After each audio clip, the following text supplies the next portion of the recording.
This is Morning Juice. Sports, insight, and great storytelling. Starring Bobby Carpenter and Jeff Tito Thitoff. It's time to attack and dominate. And we're getting juiced on a Friday here. Tell you, Bobby, we avoided disaster. I almost wore the same shirt today. Good thing that I made a different choice, though. It would have looked ridiculous, wouldn't we? Are you talking about with me? Yeah.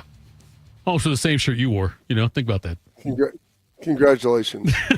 I'm saying, you don't look ridiculous. I'm saying I would look ridiculous in that shirt. That's what I'm saying to you. You can pull it off. I can't pull it off. We know that. How are you today, Bobby? I'm doing great, Jeff. I'm great to be on here with you, Tito and Bodie, and it's Friday. It's the last Friday in July, which is going to be tremendous and fantastic. So yeah, we got a lot of information, a lot of stuff to talk about today, which is going to be, energetic and inspire some people, inspire, entertain. Those are the goals, Speaking of inspire and entertain, Ya Highness, Chad from WeWinYouWin.com will join us at 7:20. We'll close out the week like we always do with the best segment of the week. AJ Hawk will join us at 7:40. Can't wait for that. The Reds host the Rays at 7:10 tonight. Reds were off yesterday. The Guardians fell to the Orioles 4-3. Cleveland's in Kansas City tonight at 8:10. Yeah, that's probably the best way to respond to that right there, Bob. Yes, I know. Guardians are hot. They've won 11 of 14, I think it is. They're 3 games out of the wild card now. I saw that. They're making a little bit of a charge there. See if they're buyers or sellers at the trade deadline coming up as well next week. But, Bobby, we got the news yesterday that a 71-year-old wrestler, former professional wrestler, Hulk Hogan, passed away. And I guess probably depending on when your generation was, it would be how much he, I guess, meant to you or meant to other people out there. Because I know, like, I remember the very beginning of the WrestleMania stuff and it was WWF back then changed to WWE. But and I know that Hogan had certainly bad moments out of the ring. Outside the ring, there are some things that that personally were not I wasn't a fan of. But he did a lot though to really raise the awareness of professional wrestling. Raise the awareness of professional wrestling. Yes. Help elevate their status. Yes. I was talking yesterday. You sent me that text when it came through. I was doing my show with Schlegs. It was live, like when it all happened and when it all came down, and it was pretty remarkable. He was a huge, literally and figuratively, a huge icon in professional entertainment. Yeah. Regardless of sport, what it was, and we were talking Eye of the Tiger yesterday, and hit number 1 in '82, and. He was in that in Rocky III as Thunderlips. And they did not want him to do that. And I was talking to AJ. He's like, it was amazing how he just kind of exploded after that point when he got on there and became a just huge star, like a sports star after that, and probably got some people to watch professional wrestling because of his appearance in that. The Thunderlips, the Ultimate Male versus the Ultimate Meatball, and it was pretty amazing. Yep. It was I remember that's the first time I had seen that Hulk Hogan Thunderlips. First time I'd seen that individual, and I remember just how much bigger he was than Rocky in that thing, and that was pretty cool. All right, Bobby, why don't you make us smarter here? I got to get the right one. Here it is. Time to get smarter. Morning Juice presents Today in History. Here's your professor, Bobby Carpenter. All right, Bobby, take it away, General. All right. You're going to have to give me a second here. Bodes, I don't know if you had a chance to send over the new document. Yes, I believe I did. Well, the one this morning is the same one from yesterday. Oh, shoot, my bad. Issue. Okay, let me get you an update one real quick here. I just shot you a text over there about it. That's the only issue with this. But we've got some stuff that's good. I was say, speaking of Hogan, Laurinaitis' dad then would have – he was in that same era, wasn't he? Yeah. Yeah, with the Road Warriors, yeah. Yeah, the Road Warriors, Hawk and Animal, they were all in that same same vein, got a chance to. I went down and watched. They came back. He was at that point in time. Hogan was already gone. I mean, he would go do some bit stuff coming back through there, but he was already retired. I got a chance to go down and see him when I was in when they were down in Cincinnati, I want to say, when I was playing in college, and James's dad was like getting big again. So it was a lot of fun. But this date, Friday, July 25th, 206th day of the year, 159th day of July, or 159th day of 2025 remaining. This date, 1788. Mozart completes his symphony number 40 in G minor, one of his famed pieces, works of art. This date, 1897. I'm curious if you've read either of these books. Jack London embarks on a sailing trip for the Klondikes for the gold rush, thus inspiring White Fang and the Call of the Wild. Have you watched or read either of those books? I have neither read or watched because there was a movie on. Wasn't there a movie on one of them or both of them? Yeah. Okay. They made movies. I didn't. You never read the book? No. Maybe that wasn't prescribed reading for like Brookhaven. I guess like my mom, that was a big deal. Like my parents, but Lancaster's probably a little more rural than Brookhaven potentially was. I don't know if there was any wolves cruising around back then, but. Hey, Bobby, we proved everybody every day how much more important education was in your household than mine growing up. I mean, dude, you went to the Haven, dude. I know. Like, they closed it down. Yeah, right. I mean, they retired it. NFL factory. It was so good. Well, that's true. It was a sports factory. Yeah. If nothing else. This date, 1898, U.S. Basically steals or secures Puerto Rico from Spain during the Spanish-American War. And then this date, 1964, A Hard Day's Night hits number 1 by the Beatles. It's been a hard day's night, and I've been working like a dog. It's been a hard day's night. That's one of my probably top 5 Beatles songs. Where's that rank for you, Thitoff? Yeah, it's one that the Beatles are a lot like, it's very much mood for me. I might have a top 5 today and a different top 5 next week. But I remember when the Beatles, and it would have back been like 96, 98, somewhere in there. 96 it probably was, when they had the big Beatles. They weren't making new music then. No, they had the big like documentary. It's like a 6-hour or 9-hour thing about the Beatles. They had they released a couple of CDs about that too. Actually 3, I think it was volume 1, 2, and 3, with a lot of remix, like, old practice, old sessions and things like that of things. And that was really good. I remember getting those CDs, and I played them a lot. There you go. That is today's Beatles tip from Thitoff. There you go. This date, 1965, at the Newport Folk Festival, Bob Dylan goes electric, changing the game for folk country-ish music in America. With no direction, no. Like a complete unknown. Like a Rolling Stone. Like a rolling stone. I was never a Dylan guy. I don't know. Bodie, how hard was that to find? Very easy, actually. All 3 songs, he did 3 different songs at that concert there, and all 3 of them are on YouTube. So it took me 2 seconds. Yeah. The YouTube machine coming through again. This date, 1970.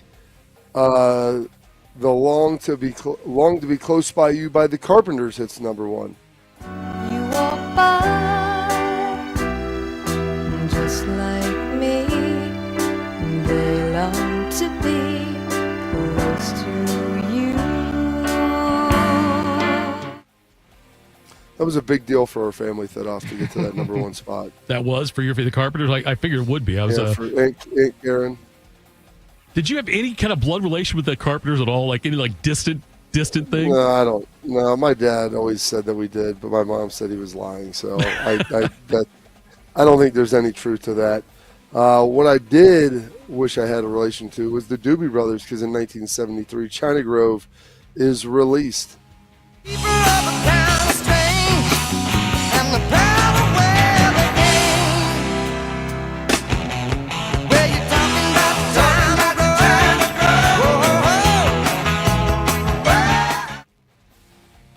So our high school band that often would play Long Train Running and China Grove. Those were their two songs that they would play, and I think they still do it in Lancaster. And they probably started doing it in the 70s, and they've been doing it for 50 years Right. Since then. But because of that, I love Long Train Running and China Grove. Those are two of my favorite songs, and both by the Doobie Brothers. This date, 1992, the 25th Olympic Games open up in Barcelona, Spain. 2004, the 91st Tour de France has no winner because Lance Armstrong is disqualified. The International Cycling Union says Tour de France champion Lance Armstrong has no place in cycling. The decision backs up a ruling from the U.S. Anti-Doping Agency, which accuses Armstrong of being involved in the most sophisticated and successful doping cover-up the sport has ever seen. Investigators say he used performance-enhancing drugs and dodged detection with blood transfusions. Armstrong denies ever doping, arguing he passed hundreds of drug tests. The organization said it would not give Armstrong's victories to the runners-up because so many of those riders had been linked to doping as well. Officials said there would simply be a hole in the record books. So you hear that, Thitoff? And Shark's not here to defend it anymore, Right. but that's baseball as well. But So we'll just kind of I was use thinking that about, same logic. I don't know if he was hooking up with Sheryl Crow at the time, but 04 probably. I think that was when they around, were still together, I believe. do you think that she knew that he was doping? Probably not. I was thinking how many people would know that? Like how many people could you, obviously he can't be the only person who knows it. There's other people that knew it. Oh, you've got to go watch Icarus. Okay. Bodie, write that down. All right. Icarus. I think it's on Netflix. ICA. Bean got me on that. RUS. Yeah, like like the Is there an H in I there? don't know if he's a fairy, like the mythical creature or mythological being. Icarus flew too close to the sun, burned his wings. It's really good. It's all about doping and cycling. Oh. And then it gets into the Russian doping situation, how they all got suspended and how the elaborate scheme and hoax. This guy just stumbles on it while he's making this documentary where he wanted to be one of the best cyclers in the world. And they talk about that, how he could do the Tour de France and go compete. Beam, I probably watched it, I don't know, maybe 6 months ago on Beam's recommendation. I had a list. Whenever he would recommend stuff, I would write it down. So, I mean, I'm telling Bodie to write stuff down. Thitoff, you don't really watch shows, I guess. So Happy Gilmore 2 comes out today. Yes, it does. Yeah, and that's a great one. I mean, my son's really happy about that, and I'm going to watch it, and I'll probably watch it tonight. We'll rent it. Bodie, but if you have any movie recommendations, things you think that are good, movie or show, I would love to have them, and I would write them down as well to keep track of them and to watch them when I have free time. Cannonball Run. All right? Gonna go try to Cannonball see. Run, Thitoff. Yeah, that's the only one you ahead, ever recommend. That's just Go for it, buddy. What do you have, I buddy? might try to make my way to the theater this weekend to check out Fantastic Four, so I have an update for you on Monday. Okay. That's the type of intel that I'm looking for. All right. We're seeing Superman on Sunday. There you go. Me and the family. I The told new you I one I liked heard it. is terrible. Yeah. I liked it. You liked it, Bodie? Yeah, I went and saw it last week, and I really enjoyed it. I thought it was really good. I talked to a friend of mine also who is usually he's spot on. He said it was a really good movie, even though there's a damn dog Now in I it. know you're lying. Well, the dog. Well, do you like pets? Thitoff doesn't Do you have a any dog? friends. Yeah. Do you have dogs? Dogs are a man's best friend. They are, but the super dog thing, I don't. Anyway, not to be too much of a spoiler, I know about that part of it. But Bobby, I've got a very small, select circle of friends. That's fair. It's good. All right, some birthdays today. John Robinson, born in this state, 1935, the former coach of the Rams and USC national champion in 1978. And then born on this date, 19. Oh, go ahead. got a clip for you here, John Robinson. Following a legend is not a welcome situation for any new coach. Yet John Robinson's overall winning percentage at Southern California was nearly identical to that of the great John McKay. Like McKay, Robinson's teams featured great running backs. He won 5 conference crowns, had 10 ranked teams, and claimed a share of the 1978 national championship. At the close of his career, he coached 6 seasons at Nevada, Las Vegas, returning respectability to the Rebel program. There, he won yet another bowl game, finishing with an overall postseason mark of 8-1. I mean, who was that doing? I mean, I feel like I was listening to the Superman intro right there. I think it was like a college football Hall of Fame sort of like introduction video sort of thing. It sounded like that was not that guy's voice. He was trying too hard. I'd love to hear the takes that they didn't use. Like, yeah, we can't use that one. That one's not good enough. And then they do that one there because that just seemed like it was too produced for me. Seemed like it was too produced for you. It did seem a little bit manufactured, a little bit over the top with it. Some other birthdays today. Sweetness. Walter Payton, born on this date in 1953. I was running. It wouldn't die easy. It's like one of those cowboy movies where a guy is coming at him and he gets shot once, he goes down. He gets shots again, and he gets again and again, and he's still walking. Then all of a sudden, big explosion, go boom, arm over here, arm over there, leg over there, and they still trying to get together. That's the type of runner I was. Walter Payton was more than just a great runner. He was the most complete football player in the history of the game. Sweetness knew toughness and what it took to reach the mountaintop. High formation, quick pitch to Walter, looking for the record. He's out of the 25 to the 26-yard line. Walter Payton becomes the National Football League all-time leading rusher, surpassing Jim Brown and listening to the standing ovation. Mike Ditka screwed him. There we go. But now Also, in the Super Bowl, the one Super Bowl Peyton played in, he gave 2 touchdowns to Fridge, two carries down by the goal line in that blowout, and didn't give Walter a chance to score. Well, I mean, he didn't get any other carries in the game? He did, but I'm saying he down by the goal line, though, and the game's already in hand. I mean, just give Walter the ball. I mean, he could have. Yeah. Or he could have scored on something else. He had the ball other times. He was older. Their defense had carried the team at that point. I mean, he was still a really good player. Yeah. Not maybe what he was, maybe in his prime at that point, Thitoff, but saying that he screwed him because he didn't just give him a layup for a touchdown. I mean, the guy's was the all-time leading rusher. You can score from other places. It wasn't like he didn't give him the ball at all in that game and give it to, other running backs. Put the Fridge in, let the Fridge go score. Yeah, he didn't have to score twice. No? By the way, Peyton, though, what I loved watching when I watched him, if you ever watch highlights of it, Bodie, he never ran out of bounds. He initiated contact. Like, if you were going to tackle him, he was going to make sure you felt him. He would run into you to make sure that you got hit just as hard as he did.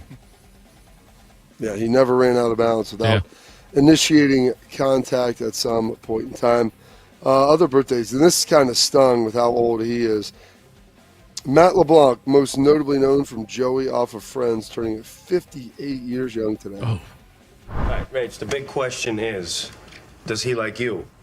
Right? Because if he doesn't like you, this is all a moot point. Huh. A moo point? Yeah. It's like a cow's opinion. It just doesn't matter. It's moo.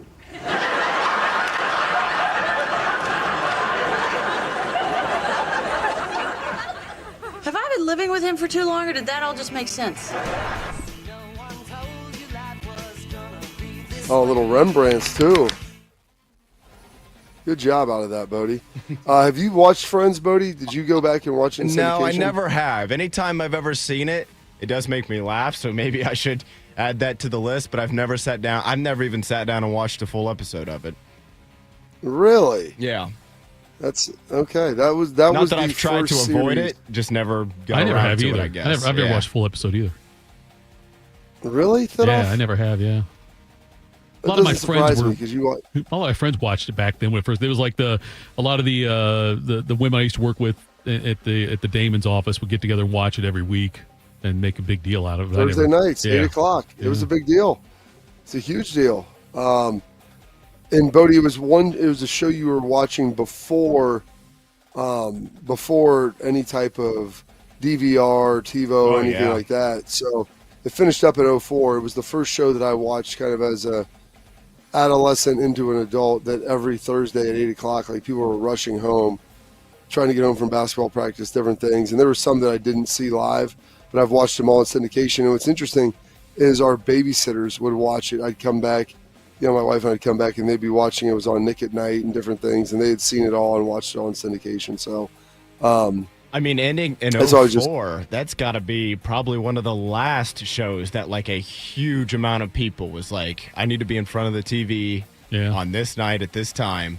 Right. Because shortly thereafter, maybe 4 or 5 years later, like DVR and stuff like that started to kind of make it. We started having DVR in college. I had DVR when we were in college. So, I went, shortly after. Yeah, like I want to say for sure we had DVR by like 06. Yeah. So it was right on the cusp of that, being able to have all that. I remember in college having, like, it was more to get a DVR box, but like you usually get one for the house to be able to watch all that and to record it. But yeah, it was Friends was a BFD. Also a big BFD is Alvin Kamara, the 5-time Pro Bowler. It's tough for him now because he is on the wrong side of the age number, turning 30 years young today. Kamara gets it, and right up the gut, he is gone. Touchdown, Saints. That Sean Payton's going to take advantage of that. Kamara, touchdown. Should be ready for the playoffs, they say. Kamara cuts upfield and touchdown.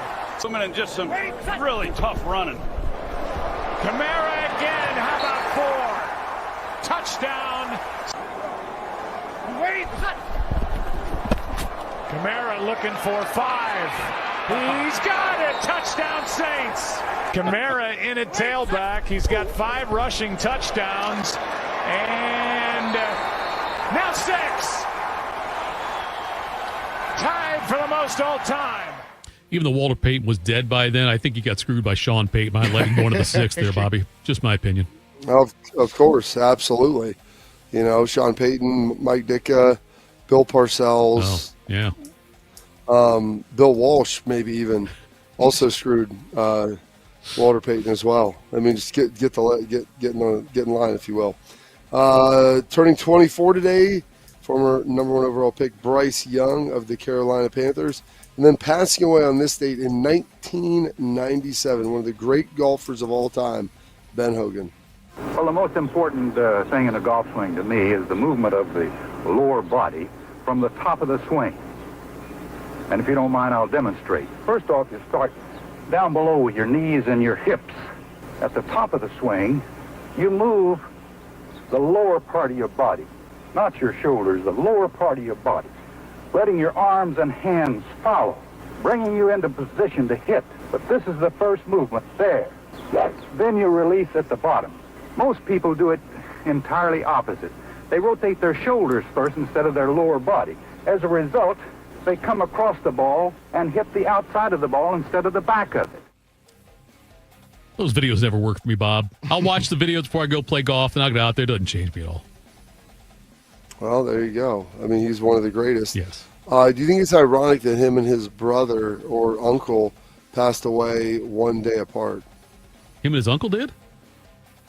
Yeah, his uncle Hulk. Oh yes, you're right. He was Hulk's uncle. I was trying to think. I was trying to think about yesterday, and I was thinking, was there somebody like that died yesterday? But you're right. It's a day apart. There was. Well done. Yes. Hulk Hogan. I meant the day before. Yeah, sorry. All right, it's okay. I'm doing my best to try to shepherd you along to that off. It's not the easiest thing in the world. Some holidays observances today. It is Hire a Veteran Day. It is That's why we got Tito National here. Hot Fudge. Yeah, exactly. Hot Fudge Sunday Day, National Talk in an Elevator Day, Red Shoe Day, Wine and Cheese Day, and Thread the Needle Day. And those are your historical events, your birthdays, your passings, your holidays, observances for this date, Friday, July 25th, the last Friday in the month of July, the 206th day of the year, and 159 days remaining in this 2025. Well done, as always, Generals. A former Buckeye being mentored. That's next. Morning Juice. When it comes to protecting your assets, you need a security partner. Event Risk Security Services is a U.S.-based veteran-owned company providing protection services, consulting to Fortune 500 companies, movie studios, celebrities, and high-net-worth individuals. If you're tired of fluff margins with low compensation for poor quality services and an endless revolving door of vendor staffing, then give them a try. They're virtually the same cost, and they can address what keeps you up at night. Event Risk. Check them out at eventriskinc.com to learn more. Teachers are dynamic leaders, shaping a new generation. They bring a variety of perspectives from diverse backgrounds, innovating how they teach to prepare students for our fast-changing world. Achieving this takes skill and expertise. They're tireless explorers, creatively discovering a universe of solutions, telling stories, experimenting, inspiring, mentoring, connecting cultures, and connecting with each other. Leading by example. Experience the unique joy of helping students thrive. Teaching is a journey that shapes lives. Are you ready to begin? Explore teaching at teach.org, a campaign supported by the U.S. Department of Education, teach.org, and 1 million teachers of color. And we're live here outside the Perez family home, just waiting for the... And there they go, almost on time this morning. Mom is coming out the front door strong with a double-arm kid carry. Looks like Dad has the bags. Daughter is bringing up the rear. Oh, but the diaper bag wasn't closed. Diapers and toys are everywhere. Ooh, but Mom has just nailed the perfect car seat buckle for the toddler. And now the eldest daughter, who looks to be about 9 or 10, has secured herself in the booster seat. Dad zips the bag closed, and they're off. But looks like Mom doesn't realize her coffee cup is still on the roof of the car. And there it goes. Oh, that's a shame. That mug was a fam favorite. Don't sweat the small stuff. Just nail the big stuff. Like making sure your kids are buckled correctly in the right seat for their age and size. Learn more at nhtsa.gov/the right seat. Visit nhtsa.gov/the right seat. Brought to you by NHTSA and the Ad Council. Yo, I'm your old basketball. Haven't seen you out on the courts in a while. Why not pass me over to Goodwill?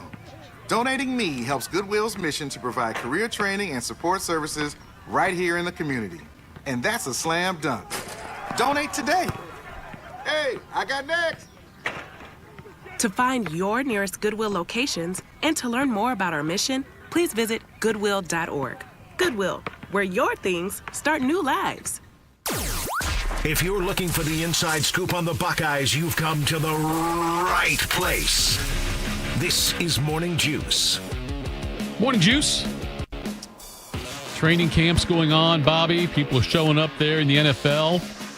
And I read this on ESPN that Aaron Rodgers wants his teammates to have an open mind, get to know him without any preconceived notions before making any judgments, is how it was phrased. And Will Howard commented on that. He said after all this went down, he said, I didn't really know what to expect from him. And that was the biggest thing, is when he came in and said, give me a clean slate, get to know me for you, or get to know me for me. And I wanted to do that. I didn't want to come in with any expectations of who he was, and just in getting to know him, he's such a down-to-earth good guy. He likes to joke around, have fun, and mess with the younger guys, but also you can tell it's just it's pure, and he loves the game. He wants to be here because he loves football. And you having gone through this, and I'm curious about, and Rodgers said through what? Going from college to the NFL. What was your biggest off the field adjustment? Not the football game itself, but like what was when you went to camp the first time, your first training camp like this? What was the biggest adjustment for you when you weren't playing football? As an NFL player, it's managing your life. You get there, you go from living in an apartment I had a car. My parents paid my insurance. They paid my cell phone bill. Then all of a sudden you go to the NFL and now you're an adult immediately. And you have a full-time job that in the fall when you get there is, you're gone for 3 to 4 weeks right away. You get a house. Well, we got a house. Sometimes you get an apartment, whatever it is, but just managing the rigors of day-to-day life, setting up your insurance. And, if something breaks, you have to have someone fix it. If you are living in a place that you own, like all of those different elements that are all taken care of for you really in college, those things change dramatically. And so then, it's just growing up at that point and ultimately being an adult that off of the field, you don't have a lot of time to be able to handle all that. And thankfully my lovely wife was there with me to be able to help handle those things. But it's an accelerated maturation process because there's so much expected of you from your occupation at such an early age.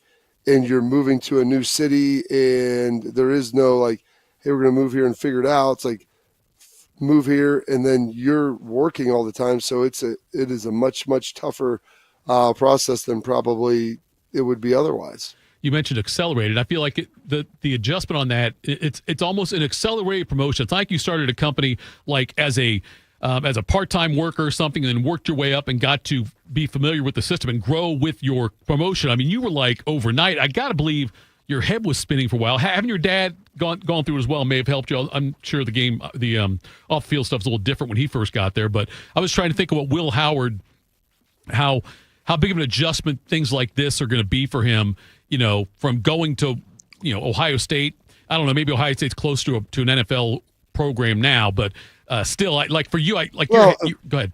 But even at that, closer to an NFL program, Thitoff, you guys don't own homes in college. Right. Like, that's not a thing. Reggie Bush did. And what helps, well, maybe he did. Maybe it was parents were living in one. He wasn't. But also it helps Will. He's 2.5, 3 hours from where he went to school. So you're able to get there and back much easier.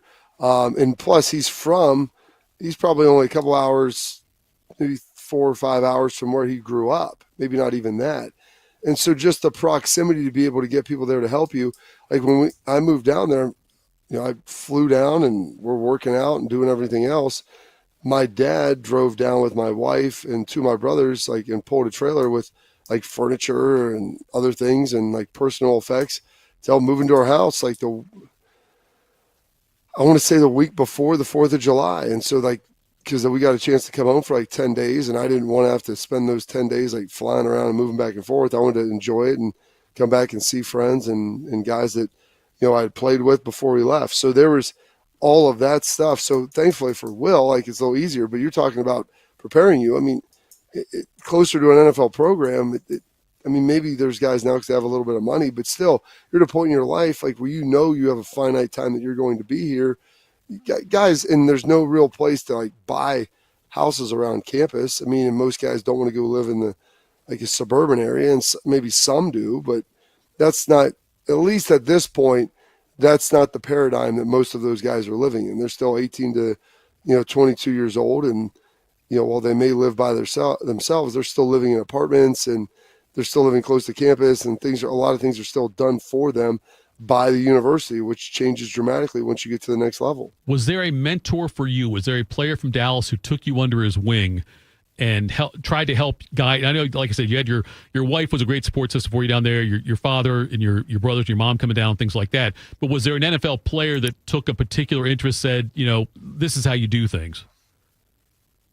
So that's when I got there. And you're trying to find people that you have commonalities with. And thankfully my agent had a couple guys down there, and he was like, hey, talk to these guys. They're good dudes. They'll be able to help you out. And Jason Witten was one of those guys, and his wife was down there, and they're from East Tennessee. So it's not all that different from where my wife and I grew up. And so they became friends and kind of talked us through it. And we lived in a similar area to where they were from, or where they were living. So you just get people that are close to you, so you can, have cookouts, go out to dinner, do things like that. Those things are really big. Now they moved the subsequent year after Jerry ended up, giving him a big deal and taking care of him. But Yeah, it was. He was kind of a guy that had kind of helped me out, and it would have kind of been like a senior. He's 4 years. It was his fourth year, I think, when I came in. So, I mean, he had kind of been through it all, been through his rookie deal, and like understood how all that process worked of everything else. That had to be an adjust for you also. I was thinking about that. You go from being one of the seniors, one of the leaders for Ohio State, who was serving as a mentor, I'm sure, for people there, to all of a sudden you're back as a rookie, and you're it's a huge difference. Anytime you make a level jump like that, and whether you're in high school to college to the NFL, you go from being, the guy, the man on your team, and then you've got to reestablish yourself. You have to work hard. You've got to go in there and you've got to prove yourself to people. You have to earn their trust. They have to figure out what you're all about. And so, yeah, it's not the easiest thing in the world. I mean, it's a psychological hurdle to kind of overcome that. Just continue to prove yourself one more time. And it's, it's not that it's, in the NFL, it's a little different because you can get very few freshmen start at a place like Ohio State. In the NFL, I mean, rookies, you're going to start playing early in your career and kind of work through some of that. But it's high stakes depending on where you're at and what the expectations of the team that you're on is, and then where you're drafted. So, yeah, all of those things kind of play into it. And it is tough. It's very, very tough to be able to handle that. I'll be fascinated to see how this Will Howard, Aaron Rodgers relationship evolves throughout the season, and how much could Aaron's a great dude. Like, people, I know that you're not a huge fan of his that often. That's fine. I like Aaron Rodgers. Want to, he's this, he's selfish. Aaron's a great guy, and he handles young players well because he probably wasn't treated the way that he would have wanted to when he was young by the guy that he came in with. And so by far, they have a better relationship now, but they didn't have a great relationship when he was, when he came in. And, Brett saw him as a threat and, didn't really want to take the time to mentor him, which, mentoring young players and younger people is one of the greatest, I think, one of the greatest obligations and opportunities you can have as a veteran player. And I think Aaron's kind of leaned into that. He's a charismatic, he's an entertaining guy. People say a lot of stuff about he's this or he's that. He's unique. Right. He's not your typical football player, but that doesn't exclude him from being one of the guys and being a guy that you would want to be around. So I think that's probably what those guys are learning. And that's probably what Will and everybody is learning, is the fact that Aaron's a good dude. I mean, he's someone that I've always enjoyed being around. Him and AJ are friends. And, through that, we've got to hang out a number of times throughout the last 15, 20 years. And I've always enjoyed being around Aaron. And maybe it's because he's a little different, looks at the world a little differently. And so that's always appealed to me. I thought about, because when I was thinking about all this, the Flacco, when Joe Flacco came out and said, "I'm not here to be a mentor. I'm trying to win the job." Well, but the thing is, he came out and said, he goes, "What am I supposed to say? Like, yeah, right. You want me to be a mentor, but don't want me to compete for the job? Like, it's not, my job isn't to be a mentor here. My job is to be the best player I can be to help this team. But part and parcel with that is there's things that I can help and shepherd and squire, or the term you like to use, that I'll groom some of these young players into being the best they can be, then that's something that he's going to try to work on and do." I also wonder, Bob, if you have those things sometimes where a bad situation at the time you think ends up being one of the better situations. And I wonder if, when Rodgers dropped in the draft, because it was either him or Alex Smith going number 1 to San Francisco. We know Rodgers from that area. And dropping down to where he dropped it to Green Bay was not ideal for him, I wouldn't think, at the time. And I know he probably wanted to play earlier than he did. He had to sit behind Favre there. But I wonder how that shaped him as a person, having to be humbled kind of like that, and how it changed the way, like you said, with the fact he didn't really have that relationship with Favre, how that changed the way he worked with younger players after that. I think it did. I mean, that's usually the case. When you have, and not that I had a bad experience at Ohio State as a freshman, but there was a couple guys that were probably overly critical, and they just wanted you to really prove it. And I probably learned that a little later, but when we got there, and as we as we aged through it, I was like, I want to make sure that, you're going to give the young guys a hard time, but we have a great relationship with them. Mm-hmm. And because of that, we have a great relationship with James and Marcus and guys that were younger than us, because you're going to make sure they prove it and make sure that they understand that, that this is a big time situation here at Ohio State. And I don't care where you're recruited or what happened, that you have to earn all of this. And that's the way you're going to garner your respect. But we're also going to make sure that we're trying to teach you and coach you and prepare you to take over the room when we're gone. That's the other big piece of it. All right. Coming up next, a player got suspended for a bat flip, Bobby, and it looks like got overturned, though. We'll get that in quick hitters. Morning Juice. Hey, it's Bobby Carpenter. I know what it's like to be stuck in that cycle of pain where you're trying to get better. You keep going to the doctor, steroid shots, surgeries. Do not go down that road anymore. Go see my friends at QC Kinetics. They will help treat you without going under the knife and without the meds. QC Kinetics are the leaders in regenerative medicine to help your body heal itself. And I should know, I've been a client there, and they helped me with my knee get back to the running in the summer and going whitewater rafting and all of the things that you enjoy. And this is the critical part about my friends with QC. 92% of patients report satisfaction with their results. That's peace of mind. It's not just a number. They're trying to help you. They're the second opinion that you're looking for to keep you from getting under the knife. To find out if you're a good candidate, go check them out at qckinetics.com/Columbus. The consultation is free, or call 380-284544. That's 380-284544. They have offices all over Central Ohio. So go check them out. While serving in Vietnam, a grenade took my ability to see. Today, I'm a sculptor. Now, my fingers are my eyes. I'm Michael Naranjo. As a veteran, I know the challenges of life can be great. In my art, turning a lump of clay into something beautiful, that is worth doing. Life is like that. We each must use what we can to make things better. DAV helps veterans like Michael get the benefits they've earned. They help more than 1 million veterans every year in life-changing ways. Now, I show others how they can create something with their own hands. I know it can do a lot of good. With support from DAV, more veterans can shape their lives into a thing of beauty. My victory is bringing beauty into the world. Michael Naranjo, may your victories inspire many more. Support more victories for veterans. Go to DAV.org. I thought mixing bleach with my floor cleaner would take the stain out. When my youngest ate the dog's medicine, that was a new one. I was trying to protect my garden, but I accidentally sprayed myself with pesticide. So I called 1-800-222-1222, the poison helpline. A poison expert helped me figure out what to do next. I was connected to someone who spoke Spanish. They answered my questions. It was free. It was confidential. It was real help in real time. Keep the poison experts in your pocket. 1-800-222-1222. If only life had a remote control, you could pause or rewind. Well, life doesn't always give you time to change the outcome, but prediabetes does. Take the 1-minute risk test today at doihaveprediabetes.org. Brought to you by the Ad Council and its Prediabetes Awareness Partners. We got a higher home appraisal after we put away our African art and family photos. Has this happened to you because of race or national origin? Contact HUD at hud.gov/fair housing.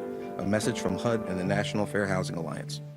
One man is a national champion, NFL veteran, and local business leader. The other man is Tito. This is Morning Juice. Sponsored by Riverside Bank of Dublin. Here's Bobby and Tito. Do you need a bank that truly values local business in our town and the opportunity to work alongside them as partners? Whether you're a small business or a large operation, Riverside Bank of Dublin has the right tools for the job. Riverside Bank of Dublin has the experience of working right here in Central Ohio. They understand the business climate in our area and will help you reach your goals. Whether you need an SBA loan to get your business off the ground, a line of credit to keep your business running smoothly, or equipment financing to get your business up to scale, Riverside Bank will tailor a solution that fits your needs. Visit them at riverside.bank or stop in and see them locally here and get a home at 6300 France Road. Riverside Bank of Dublin, member FDIC, equal housing lender. All right, quick hitters. Morning Juice presents Quick Hitters. Sponsored by Dr. Mark Levy. If you're snoring and not sleeping, call Dr. Mark Levy today at 1-800-MORE-SLEEP. Good morning, Bodie Wells. Happy Friday, guys. Best day of the work week. We'll start with Little League Baseball. That's because 12-year-old Little League Baseball player Marco Rocco was reinstated for last night's state title game in New Jersey. The reinstatement followed what was a one-game suspension that he had received in the semifinal game for a bat flip following a 2-run home run that he had hit. His father filed a temporary restraining order to get his son reinstated before the game. Rocco was ejected in the July 16th game and received the one-game suspension that he would have been kept out of last night's championship game. They did end up losing 10-0 in a mercy rule, so their season is over. But nevertheless, Bobby, this entire story seems kind of very equal to what is happening in a lot of Little League sports today. It seems ridiculous and dumb from basically every angle. So how old was this kid you said? He was 12. 12. So here's what we have. It was the bat flip that got him suspended for the following game. Correct. Ejected and then suspended. Ejected and suspended. Yep. So we're ejecting 12-year-olds because of a bat flip.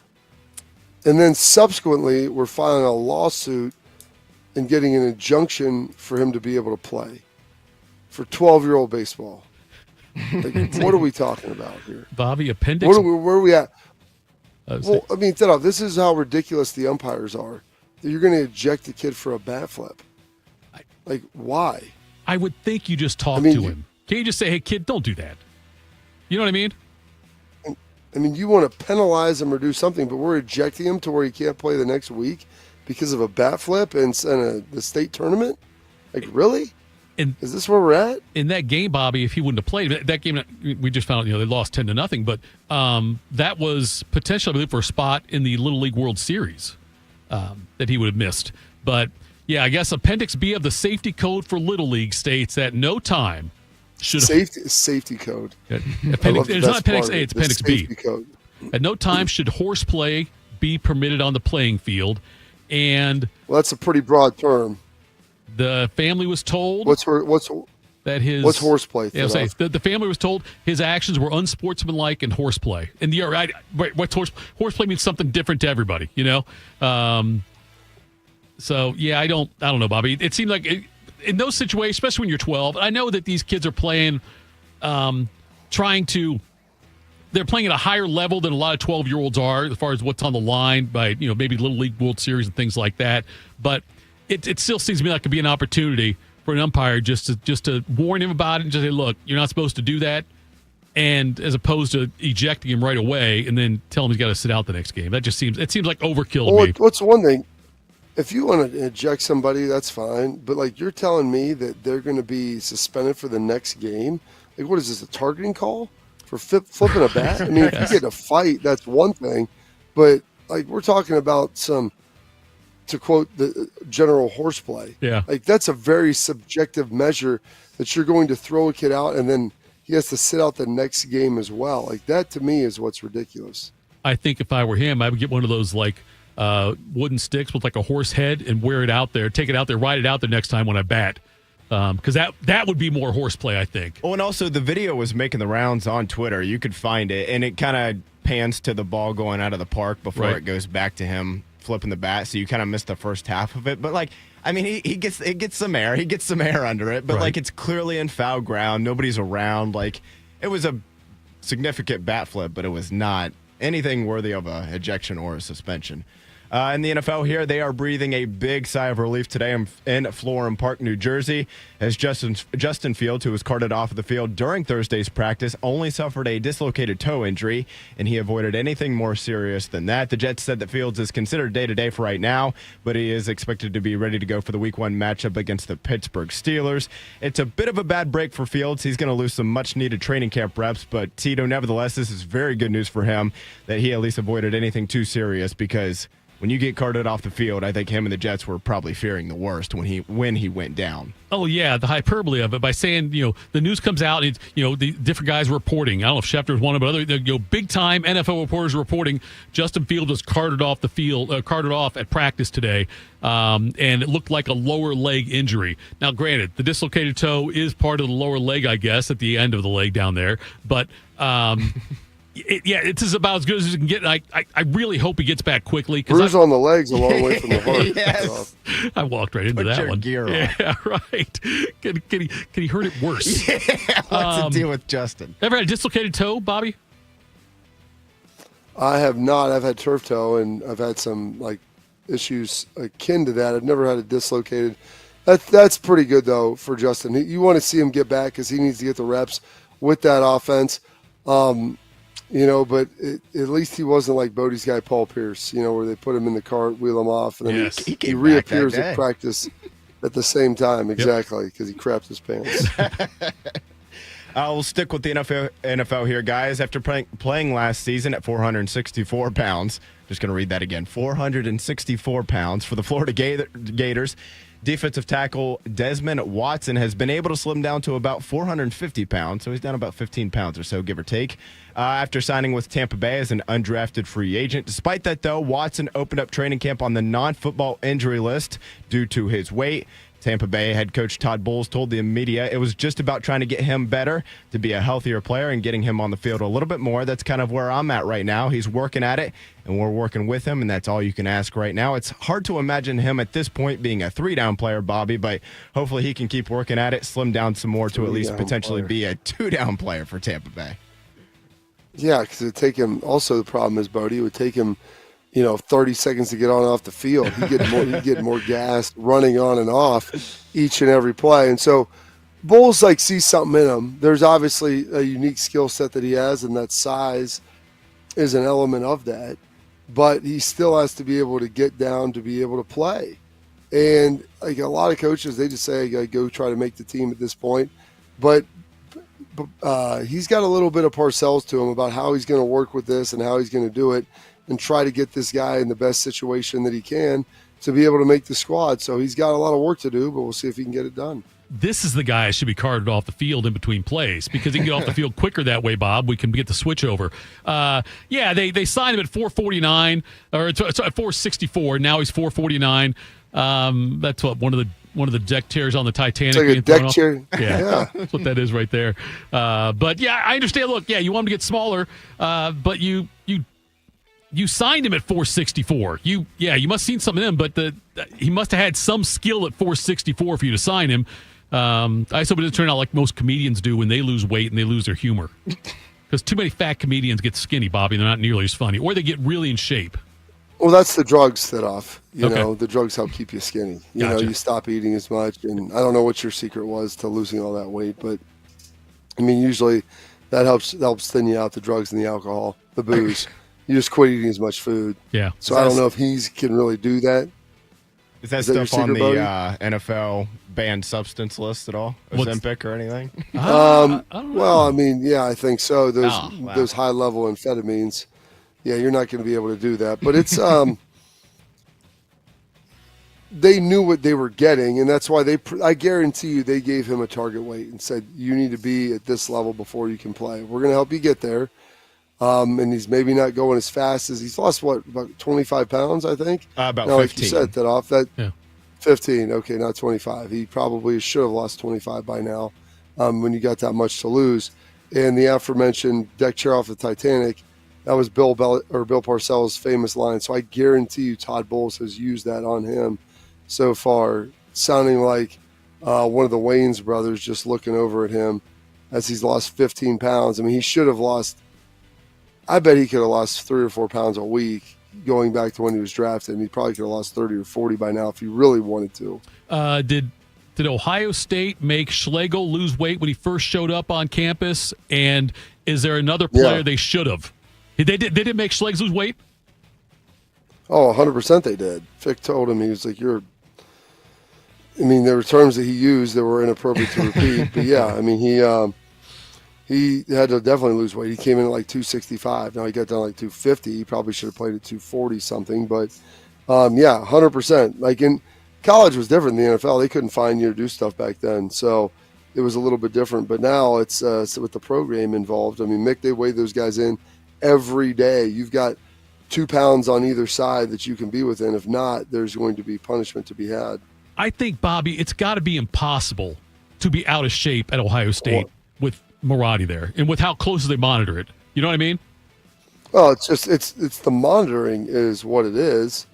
You know, when they're on you all the time, like every day. And I told my kids, like, I can step on a scale, and if I'm more than if I'm more than 2 pounds off either way from me guessing it before I step on it, then that's an indictment on me because I weigh myself in every day, if not multiple times a day. So you can feel how heavy you are when you get on it based upon how much you've worked out, how much you've eaten, and just kind of how you're carrying it. So you should be that in tune with your body to be able to get it done. And also with Ohio State, I mean, they do, it's like the meal planning, all that kind of stuff. And they, with how they track everything about you, I got to believe, yeah, it's advantageous. They weigh you in every day. If you weigh in every day, you know what your weight is based upon what you've been eating and how you feel. Like that's just, tell people if you don't, then it's just, you really don't care. I mean, I've been doing it for 20 years. Like, and it's not, there's no magic to it. You can just tell how you feel based upon what you've done and how you how heavy you feel, like how you're carrying yourself. You doing your fitness test after we're on the air next week on the 1st? Yeah, a week from today. Are you going to do it right there at Ohio State? It's a conditioning test. A conditioning test. Fitness test. What is this? I don't like that. Test. I didn't know what it was called. I didn't know what the official. I know there's official terminology. Listen, on man, it. I don't exercise. I work out. Okay. Okay. I'm not into fitness. I'm into conditioning. Like those are those are terms that non-athletes use that off. So I'm not going to deal with that. Yeah, I'm going to walk off the set. Right. I'm going to put my cleats on. I'm going to warm up, and I'm going to run right in front of on the field over there. Probably on, what would that be, field 4, I think, left to right, I want to say. Okay. So, yeah, it'll be on one of the turf fields because they'll be practicing on the grass. All right, that's it for Quick Hitters. Coming up next, a goat spoke. We'll tell you what he said next. Morning Juice. We are the keepers of the wild, America's original and most invested conservationists. For more than 80 years, we've been committed to conserving wildlife and the natural landscapes that define our nation. From rugged alpine ridgelines to peaceful tall grass prairies, we've supported the conservation of more than 36 million acres of American wildlands. Our funding has led to cleaner water, fresher air, and improved wildlife habitat. From abundant fish and waterfowl populations to robust deer and elk herds, nothing is more important than maintaining wild spaces for adventurers to explore and wildlife to thrive. We are America's hunters and target shooters, stewards of the American outdoors. America's hunters and target shooters, along with firearm, ammunition, and archery manufacturers, have invested more than $46 billion to help state fish and wildlife agencies manage and protect wildlife and wildlands across America. For more information, visit outdoorstewards.org. You know a thing or two about the moments in life that matter. You've seized those moments to embrace joy, accomplish great things, and build meaningful relationships. Is it time now to sit back and reflect on a life well lived? Maybe. Or maybe there's more to be done. Maybe this is the most important moment you've encountered yet. By volunteering with AmeriCorps Seniors, you can seize the moment, lend a hand, and get back more than you give. We connect you to local volunteer organizations with opportunities that fit your schedule and match your interests. Through AmeriCorps Seniors, you can support people in times of need and make your community stronger. You can become a companion to your older neighbors, brightening their days with friendship. You can even become a mentor for young people, serving as a role model and enriching their lives. Are you ready to seize your moment? Visit AmeriCorps.gov/yourmoment and get started today. Wrinkles, gray hair, and hearing loss are common signs of getting older. But being short of breath, having tightness in your chest, coughing, and wheezing are not. If you are experiencing these symptoms, you may be one of the millions of people who are living with a condition called COPD but don't know it. Early diagnosis and treatment can add years of better breathing to your life. For more information, talk to your doctor and visit copdfoundation.org today. Imagine home. The smell of coffee, the sound of a lawnmower, the sun's warmth on your face. Free to be yourself, surrounded by love that helps you grow. This is a place to call home. That's an American dream we all deserve. But in 50% of U.S. states, you could legally be denied housing if you are LGBTQ+. Get the facts and hear real stories at lovehasnolabels.com. Brought to you by Love Has No Labels and the Ad Council. Proud to be your go-to sports addiction. WBNS, WBNS-FM, HD3 Columbus. The Fan 3, Ohio sports destination. Bobby's knees hurt from doing battle with some of football's toughest warriors. Tito's knees hurt from begging Bobby to let him host this show. Oh, pick me! Oh, I know, me! This is Morning Juice. Morning Juice. Bill Belichick spoke yesterday at the ACC Media Days. Got a couple laughs. He was reminded, this was off The Athletic, about his threats to pluck players from Foxborough, Massachusetts High School to replace some of the ones who were struggling with his New England Patriots at one point. He said, yeah, I can't use that one anymore. That got some laughs. He also mentioned something else that that he feels like it's easier to coach college football players because they have fewer bad habits to break. Players are much more receptive to the coaching, he said. And I don't know, Bob, the fewer bad habits to break, because I feel like when you get to the NFL, excuse me, you're among the best of the best because you've made it there. So I would Doesn't mean you still have bad habits. Yeah, but I would think you'd have fewer bad habits. So if you're in the league, wouldn't you? Versus a high school kid going to college? Because I think that it's just going to the next level of play. If you get to high school to college level, yeah, you can't have a lot of bad habits, depending on which level you're playing at in college. But I would think that there are still bad habits because I'm not convinced that across the board, because of how many different high schools are out there and how many different high school programs are out there, how many different high school coaches are out there, I would think the level of coaching you get goes up from high school to college to the NFL. And so I think there'd be an improvement there. Have you ever seen that? There's bad college coaches. There's bad NFL coaches. Oh, I'm sure there are. But I'm just saying I don't believe. The longer you do something, the more entrenched you get in it. So, and the better you are at things, you can get away with a lot of stuff. And so when you get to the NFL, people are less adept to change because they've had more success doing things. And they may have a lot of bad habits that they were able to get away with, and they're not able to get away with them anymore. As the funnel tightens, talent becomes far more equitable at the highest level.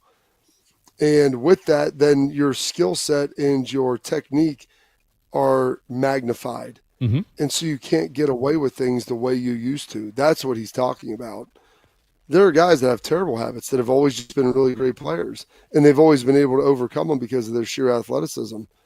Those things disappear as you get older, as you move through the ranks, because everybody's a great athlete at that point.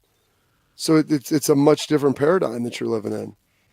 I wonder how Belichick, being as old as he is, what he's 70? Is he 73? Is that what he is? Am I right on that one? I think that's what he is. Anyway, something like that. Yeah, mid-70s. And I know he's got obviously the street cred coming in. But I wonder how it'll relate to freshmen or high school seniors. You know, if the fact he hasn't done something like this. Well, I mean, people respect talent and they respect the ability to get to the next level. Bill's a great coach. A lot of people, I mean, he might be the greatest professional football coach in the history of the game. And so with that, I mean, people are going to respect that. And guys are going to want to go there and procure that wisdom from him. Like, that's the element that you're going there. You're going there to play for a guy that is widely recognized as one of the best schematic coaches and students of the game, even at this age. Like, he is ridiculously knowledgeable about it, and that's what guys are going there. That's what they're buying. On the other side of the spectrum, Tennessee's All-American defensive back Boo Carter He was Bradley. He's a sophomore this year. He was a freshman last year, All-American defensive back, and was looking like he was gonna. He did do some returns last year, kick returns, in addition to playing defensive back, and he was going to try to become more of a two-way player this year. But he's been missing from a lot of team activities, and reportedly some of the players, current players that were on the team, have approached him about that. And why weren't you here? Why weren't you here at this thing? Why are you missing this? Just straight up skipping. Yes. It says no reason or anything. Okay. It says missed numerous team activities. Carter, this is on CBS Sports, was confronted by team leaders. Sources told CBS Sports that an altercation occurred on July 16th between Carter and teammates, and that Carter has not been with the team since.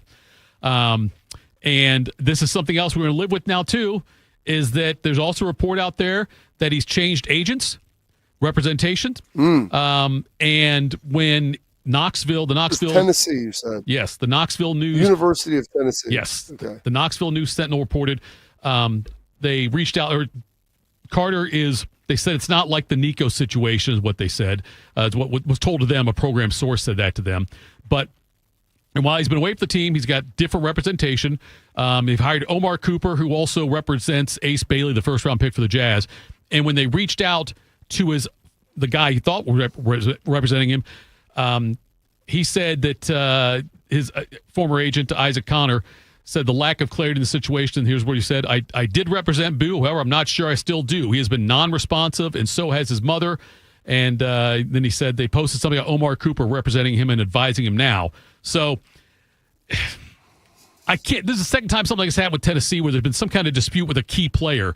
Nico getting upset about the NIL money, and now he's at UCLA. This late in the game, it's not like Boo can transfer and go play somewhere else this year. I wouldn't think. I would think the rules would prevent him from doing that. But with the transfer already being closed, you think the rules because the transfer portal is closed. So I'd say it's an accurate thought. This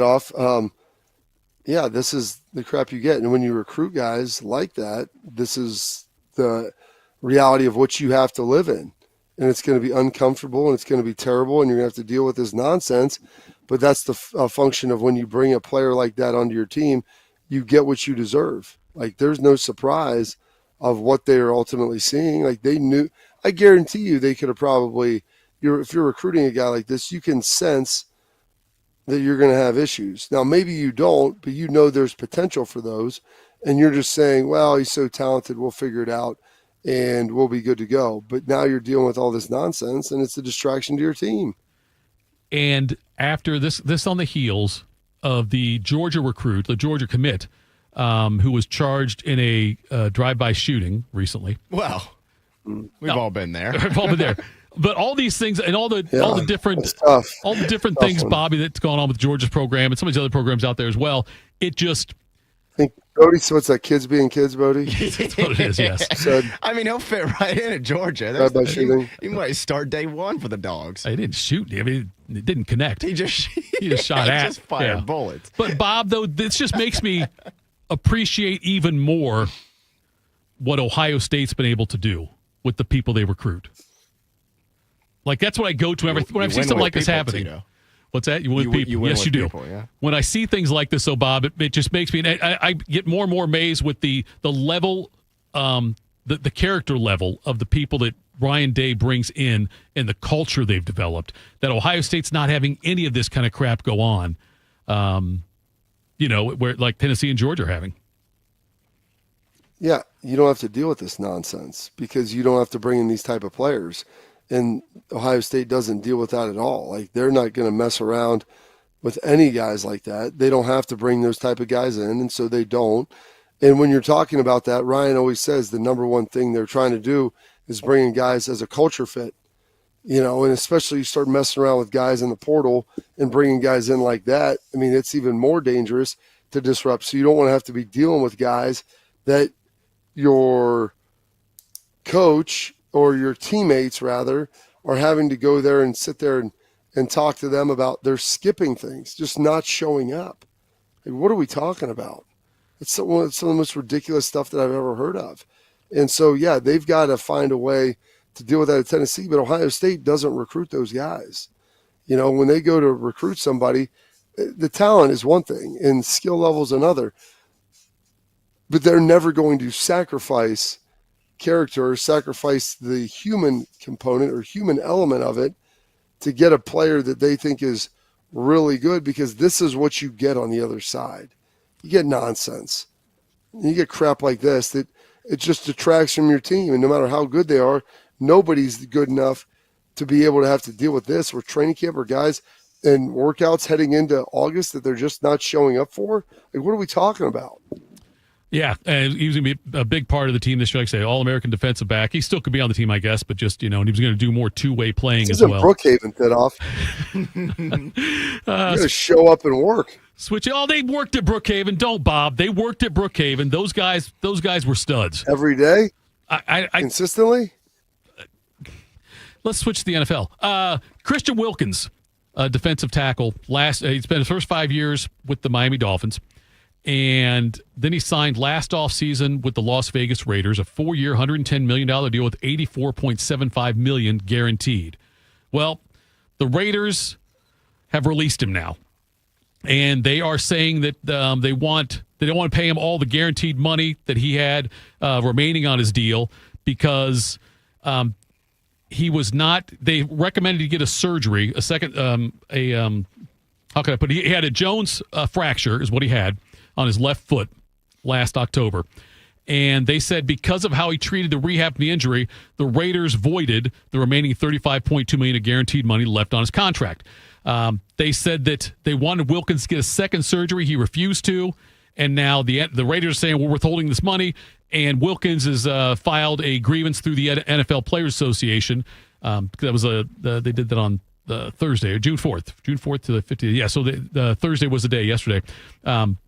But the Raiders said in their statement, we've decided it's the best interest of the organization to move on from Christian Wilkins, and he has been informed of his release from the team. This franchise has a commitment to excellence on and off the field. With no clear path or plan for the future return to play from Christian, this transaction is necessary for the entire organization to move forward and prepare for a new season. So it sounds like, Bob, they were upset that he didn't rehab a certain way, and also that he would not get this second surgery. Who do you side with on that? Well, without knowing all the details of the medical situation, it's tough to make a judgment, pass judgment on that. I've had multiple surgeries while I played. I always had pretty good relationships with the team doctors, and I was also diligent in my rehab. I asked a lot of questions. There's some people that are like, well, this guy, they forced him into a surgery, or they did this, or they did that. I'm like, hey, man, your health is your responsibility. Ask a lot of questions. If you're too ignorant to ask questions and try to figure out what's going on and what you need to do, then you know what? I don't really have much time for you. So without having the full scope of understanding what it was and his rehab protocol and what they were allowing him to do, it's a lot of teams, you're able to go rehab where you want. The team will pay for it and do stuff. And that's why a lot of guys in the NFL, they come back to Ohio State because of Adam Stewart, who's here, who's a terrific PT. Like, surgery's probably 30 to 40% of the equation in getting healthy. The rest of it's the rehab protocol and return to play. And so, yeah, you've got to get the surgery right. But as far as rehabbing things, those are much more difficult. That's a much more of an art than a science sometimes with each body and how guys are ultimately able to come back and play. So those are things you've got to deal with. And I don't know exactly what happened there. And it sounds like they probably let him rehab on his own. He wasn't able to get to where they deemed that he should have been, which is probably a function of him not doing as good a job as he should have rehabbing that, or not communicating well enough as to his present situation, because they've got a plan for the season, right? Of whether or not you're going to be ready to go and whether or not you're going to be able to play. So all of those things, like that's a big deal to be able to say that you're planning on, hey, these are our players on the offensive and defensive side of the ball, and this is who's going to be available to us. And then all of a sudden you're at training camp now. It's like, well, I didn't want to have a second surgery. I didn't do this. And it just sounds like there was a gap in communication for them doing this. And maybe they just want to try to get out of the deal because he isn't playing well or whatever it is. But if you don't follow the rules of how you have to do things, and medical's tough because everybody's different, but if you're not communicating and doing things the right way, then yeah, they're going to be able to have loopholes to try to avoid this. They said that they voided the guaranteed money due to failure to maintain his physical condition to play. You mentioned something everybody about the rehab thing, why people come back to Ohio State and things like that. In the NFL, if you want to rehab, you can go wherever you want to. You can go to like whatever facility you want to go to rehab. Yeah, you can get second opinions for doctors, for rehab, for everything. Now they want to communicate with it and talk about it, but yeah, that's all part of the program. Because that was one of the things when Dame Lillard was cut by the Bucks when they what do you call it? When they stretched him. Yeah, stretched him.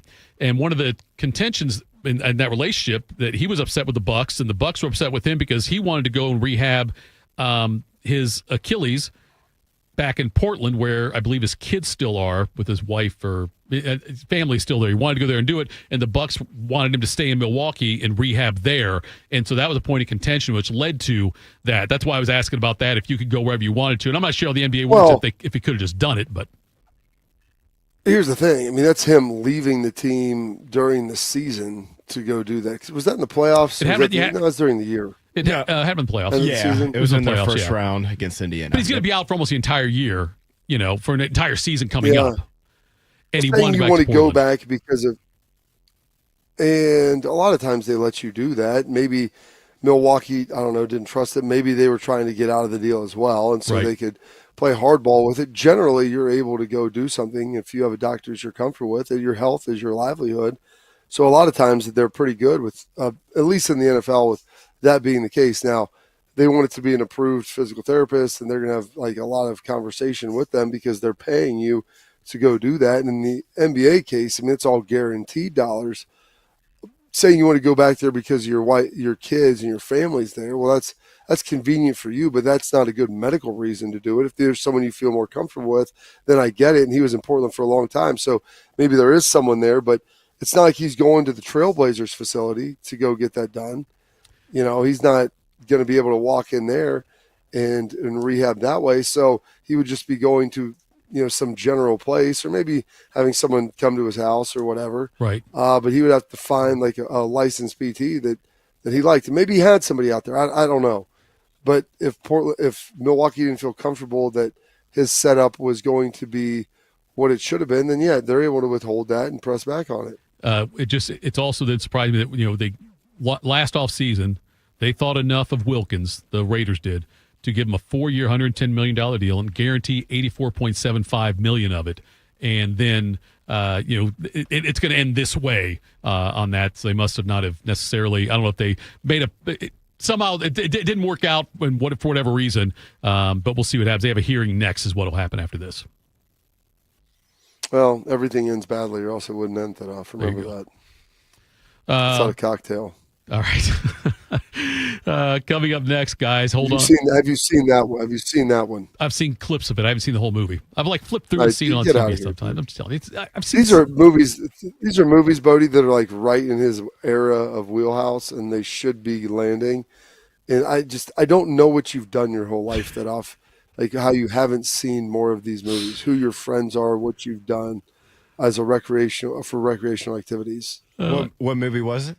Cocktail with Tom Cruise. Oh, that's the actual name of it. Okay. That's actually, yeah. Gotcha. All right, coming up next, Chad from We Win. Write that down, Bodie. Right. You'll like that one too. WinUwin.com joins us. Help you make some money this upcoming weekend. That's next. Morning Juice. Hey, it's Bobby Carpenter. I know what it's like to be stuck in that cycle of pain where you're trying to get better. You keep going to the doctor, steroid shots, surgeries. Do not go down that road anymore. Go see my friends at QC Kinetics. They will help treat you without going under the knife and without the meds. QC Kinetics are the leaders in regenerative medicine to help your body heal itself. And I should know, I've been a client there, and they helped me with my knee get back to the running in the summer and going whitewater rafting and all of the things that you enjoy. And this is the critical part about my friends with QC. 92% of patients report satisfaction with their results. That's peace of mind. It's not just a number. They're trying to help you. They're the second opinion that you're looking for to keep you from getting under the knife. To find out if you're a good candidate, go check them out at qckinetics.com/Columbus. The consultation is free, or call 380-284544. That's 380-284544. They have offices all over Central Ohio. So go check them out. Hey, Matt, Max, you look absolutely dashing in that purple tie. Ready to harness the world? You bet, Daisy. I'm ready as I'll ever be. And might I say, your purple tie really pops with your vest. Thanks. I almost went with a cape, but didn't want to come across as pretentious. Nonsense. Anyone in our line of work should rock a cape. You might be onto something, Max. Phew, so here we go. First day on the job. We've got this, right? Right. Don't forget, we both graduated from Dogs Inc. with honors. Which means I can guide my human around a busy city with ease. And I can give my human a restful night. I hope my human is kind and loving. And I hope mine likes wet kisses and zoomies. Ready to make a difference? Born ready. Let's go. Discover how extraordinary dogs like Daisy and Max change lives at no cost to the recipients. Visit dogsinc.org.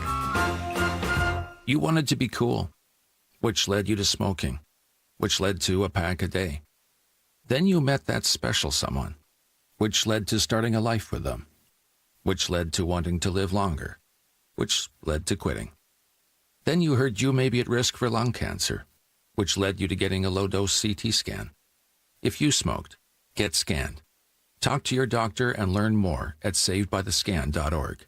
Brought to you by the American Lung Association and the Ad Council. Bobby is the all-American male. Tito pulled a hammy getting his mail. This is Morning Juice.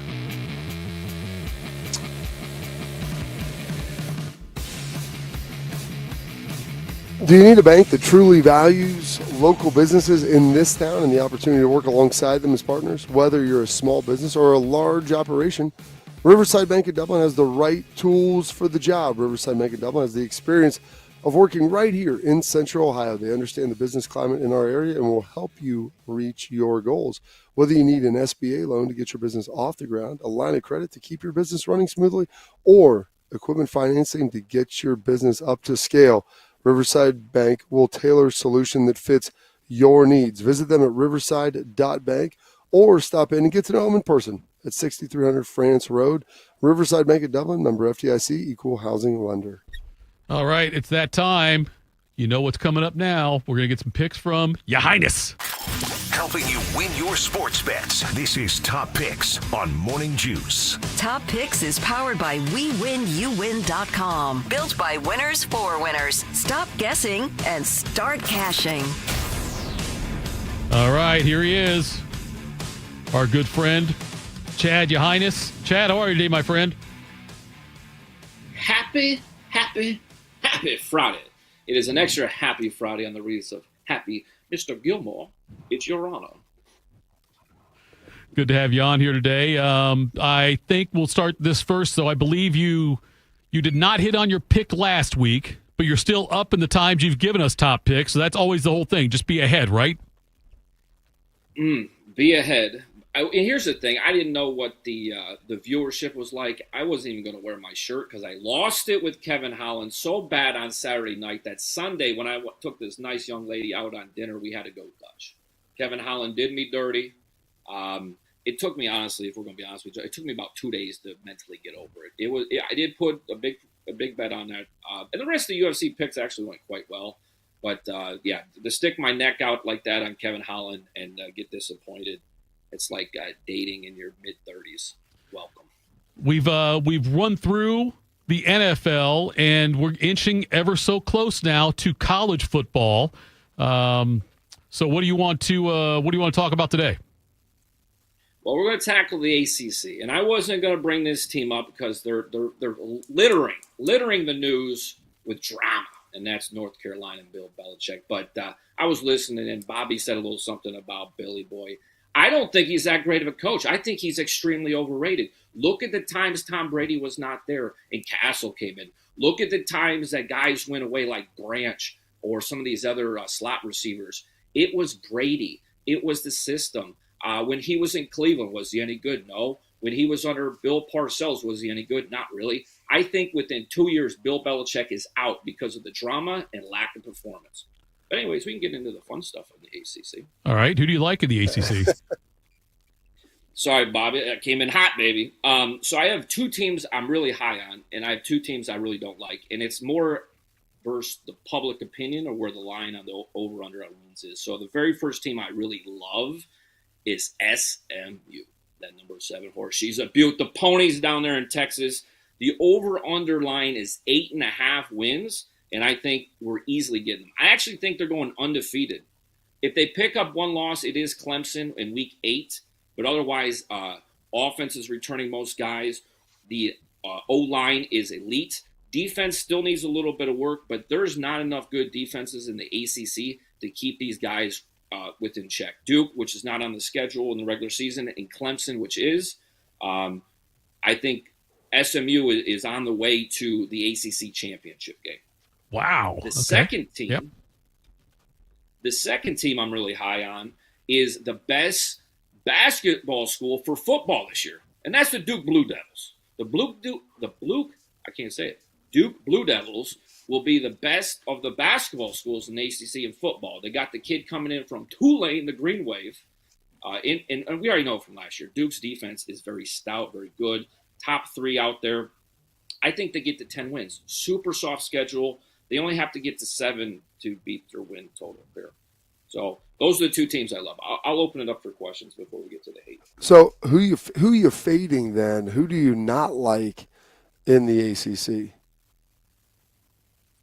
So the teams I don't like is the U, Miami. Okay, Cam Ward's gone. If you recall last year, Miami had a lot of tight games, a lot of comebacks in the fourth quarter. And I can't remember. I want to say it was maybe Louisville late night, Friday night game when they were down like 3 touchdowns. Cam Ward come back. Too many close games for Miami. I do not trust this Beck kid.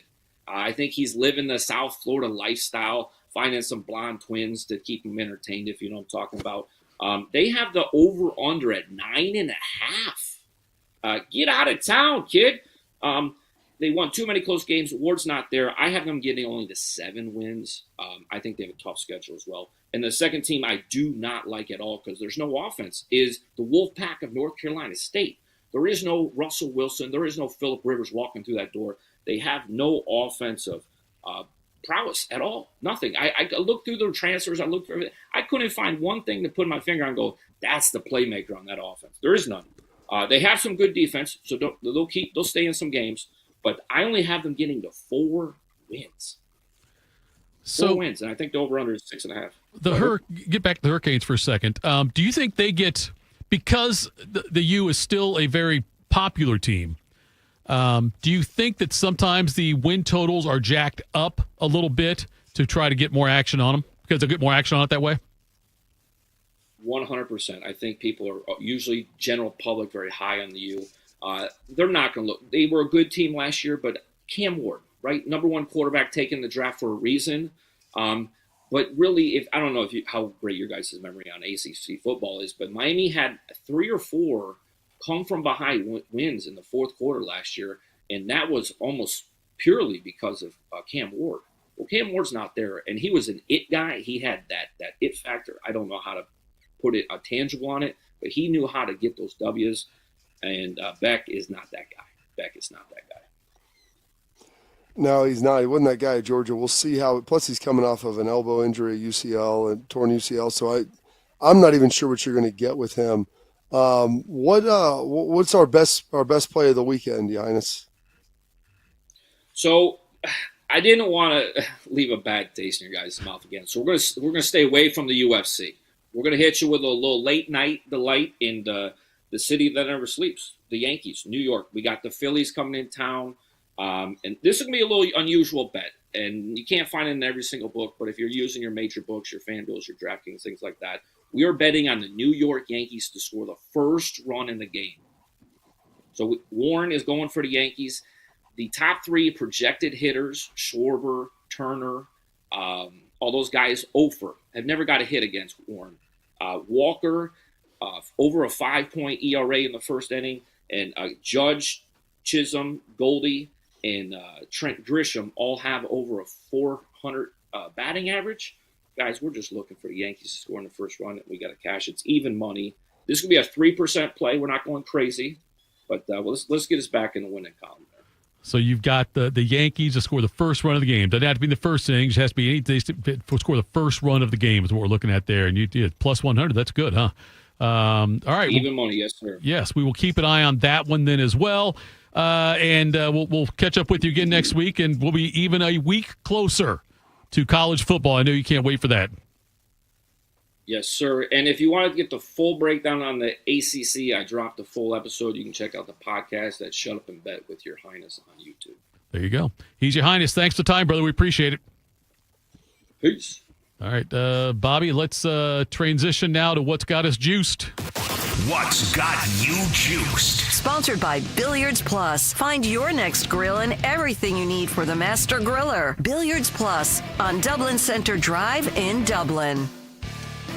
It's a Friday. General, start us off. Well, we've been down here at the river all week. I've enjoyed the kind of week pseudo off. Thitoff, I couldn't leave you for too long by yourself over there with, Tim and Austin. Yeah, media days this week, so tremendous job out of the Ohio State Buckeyes and Caleb Downs, Sonny Styles, and J.J. Smith and Ryan Day all being out there. Did a fantastic job. Really enjoyed getting a chance to listen to them. Juiced in a negative way, Hulk Hogan passing away at the age of 71, which in wrestling is a little bit older. In society and normal life for civilians, well, it's on the younger side. But he almost doubled up the age of Miss Elizabeth when she passed away. I think she was in her late 30s, early 40s. So a life well lived by Hulk Hogan, being able to elevate the pro wrestling scene and his status and everything that he was able to do and accomplish. So kudos to him. Heading back to Columbus here this afternoon. Going to get a little bit more boating in, probably a couple more rounds of tubing here early afternoon before we get out of here. So that's always fun. I was happy to get all our weight equipment set up, get it rolling so I could get some nice training in, not just for me, but for my son as well, to be able to get that. And I enjoy being on the water. It's a lot of fun, man. It's a good time. And, I didn't grow up boating or doing any of those things, but I've always loved, whether it's freshwater or saltwater. Saltwater is unique. I enjoy feeling the beach, but I'll have to settle for a little Ohio River water here this year. That was kind of our summer vacation. So all that has got me juiced moving into the weekend. And Gary LaVox is going to be at the Lancaster Festival here on Saturday tomorrow. So I think we're going to head over to that with my brother and my family. So excited to do that as well. That has got me juiced today, Thitoff. What has got you, or Bodie, what has Schleich got to say? Somehow my wife saw through all of that crap when she was 15 years old. Was like, yeah, I'm going to hedge my bets and date that guy. She saw the forest through the trees, Schleich. What does not have me juiced, a little bit of negative juice energy as well today for me, Carp. Tito, I could have used you yesterday. I was at the gym, third set of the bench press. Third set's always a tough one. Third set's always the toughest one. Yep. 8 to 10 reps, got to 8 reps. I thought, I got one more in me for sure. One rep, one life, you know? You got pinned. And I did not. I definitely did not have one more rep in me. And I had the catch bar set like one setting too low. Yeah. So I was kind of stuck there for a good few seconds. Got a nice little red mark right across my chest. But I was able to squirm someone came and saved? No, I just kind of squirmed my way off the bench to like I said, I had the catch bars one thing too low, so I was like pretty pinned in between the bench that I was laying on and the actual barbell itself. But I was able to kind of like get away. I kind of rolled it down to my stomach and sucked in as much as I possibly humanly could, and kind of just fell off the bench onto the ground there. So we were good. It was all right. You know, they say training to failure is the best way to go, and I definitely did that in terms of that yesterday. It's interesting that happened because, Bodie, I mean, listen, you lift long enough, you're going to get pinned at some point. Like, that's the reality. And so when I lift by myself, I would lift without collars because there are times, like growing up, I'd go lift before school when I was in high school, and I've had to dump the weights off the side. So I've done it that way before.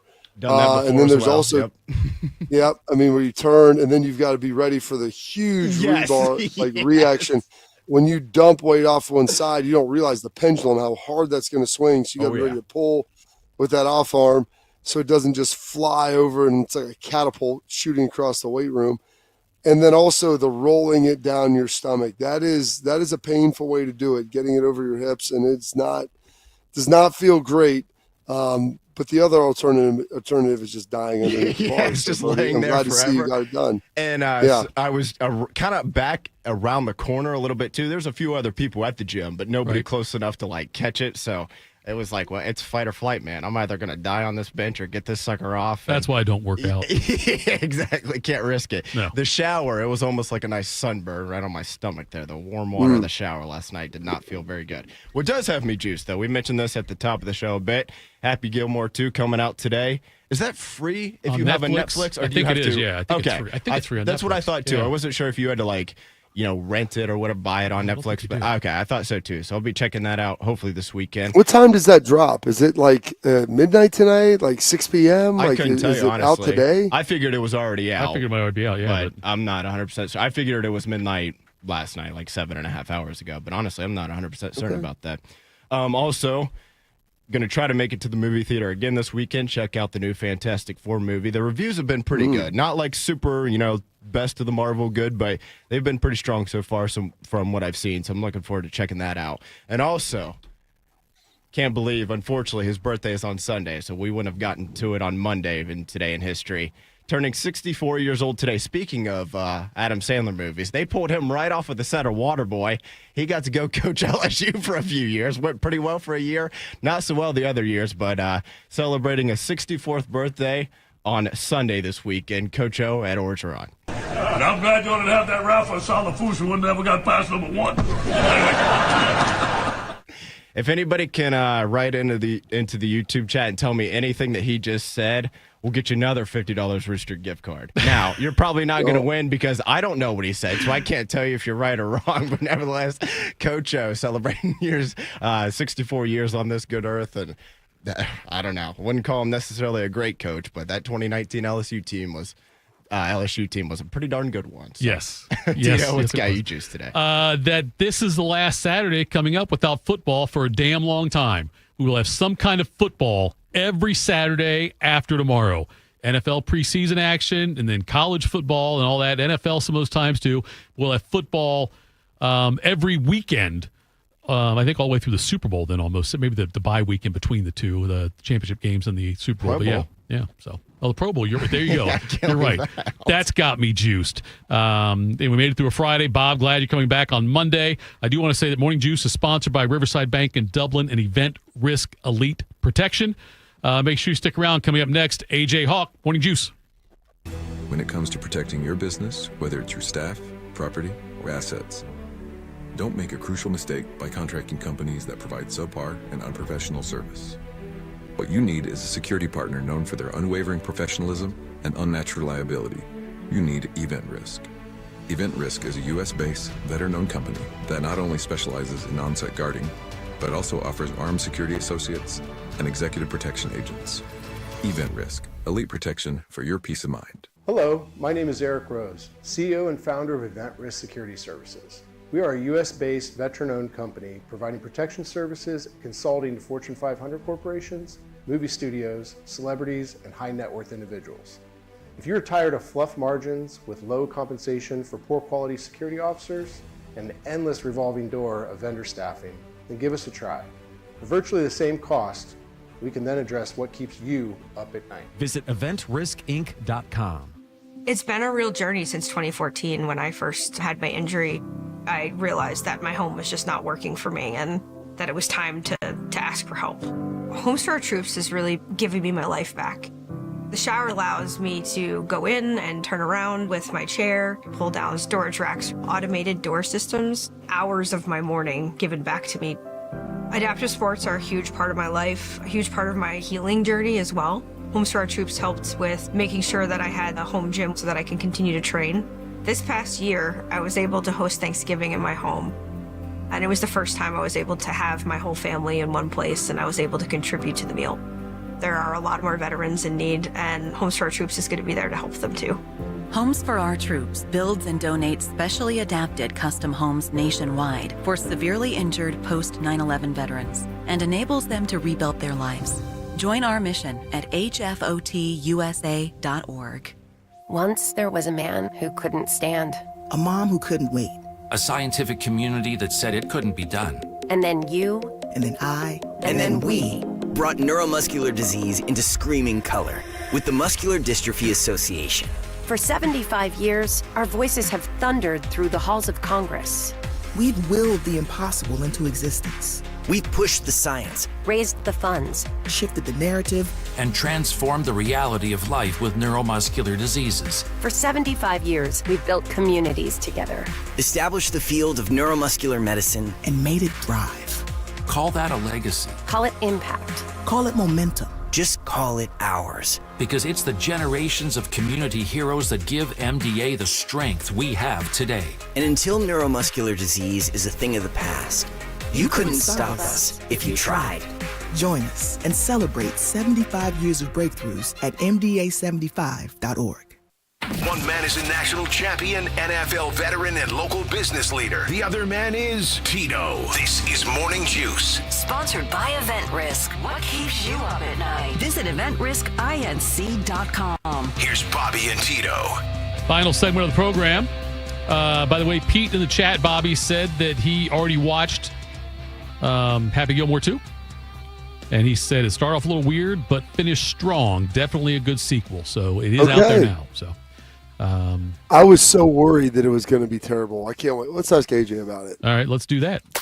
A man with many career achievements. Leading tackler in Centerville football history. Leading tackler in Green Bay Packers history. Still afraid of Larry Knopfsinger. And the crowning achievement, the third member of the Island Boys, AJ Hawk. He's AJ Hawk joining us now. Final segment of the program. Final segment of the week for us. We love closing out with some AJ. AJ, we got our first review in on Happy Gilmore 2, that it is a solid watch, a good sequel. When are you going to plan to watch it, and what are your expectations? Oh, man, my expectations are high. I mean, but making a sequel for a movie like Happy Gilmore, it's a big task. But honestly, I think it's going to be good. I'm going to watch it probably here pretty soon with my kids. They're all excited about it, but yeah, I don't know. I'm trying to temper my expectations because I expect it to be awesome. I want it to be awesome, but I also know how difficult that might be. But I trust Adam Sandler. The guy's awesome, so I think it's going to be a solid to good movie. I'm expecting pretty good things. Yeah, I'm with you on that, Age. Just trying to keep in that wheelhouse of probably. If you can give me a solid B, I'll be happy with it. My kids are super juiced, like Caleb loves. He just calls him, what is he, Water Boy or whatever. Like he has Bobby Boucher. He calls Bobby Boucher. Like he literally calls Farley and Sandler by his favorite movie names. Like their characters, just who they are to him. Like Tommy Boy and Water Boy, I think are the two guys. So when I was telling him he was coming out, he was super pumped to watch it. Are your boys, will they be as excited to watch it as you? Are they into the Sandler flicks? Oh, yeah, they are. I mean, so that's the thing. I may have talked about it on here, any Chris Farley movie, those hold up for this young generation. My kids still love it, and they laugh out loud.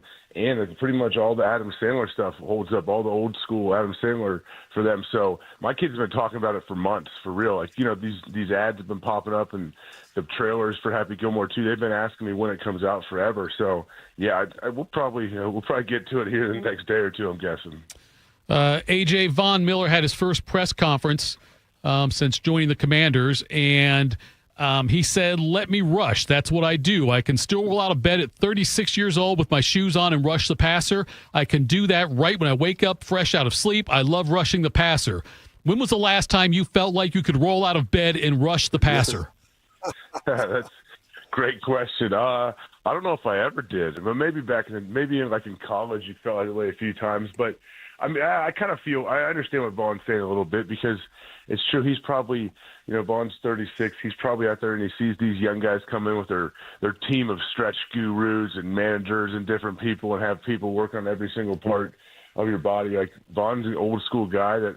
It's a thing. Especially I remember when I first got in the league, you'd hear the old saying, you ain't never seen Secretariat stretch. I know Bobby's probably heard that too. These guys, if you're a professional, they expect to just, you could go, you get 2 or 3 sacks at any time. You go run a 40 at any time. So in my brain, sometimes I feel that way, but physically it doesn't always work out that way. I don't, like tearing tear an Achilles on something like that. But I feel pretty good though. I feel all right. Not as good as Vaughn does. So, this is the final weekend for the Ohio State players before they'll be reporting to training camp mid next week. What was that final weekend like for you before you would report, whether it was college or the NFL? And you're basically like white flagging summer. It's over, in the best time, if you live in the North, it's terrific. But knowing like you don't really get a break or any reprieve until about Valentine's Day. Yeah, it's definitely a weird time of the year when you're only a few days out from going to camp, because it's true, whether you're a player or a coach. I mean, coaches too, I'm sure they feel it as well, because they absolutely are in their 18, 20 hours a day pretty much from here on out.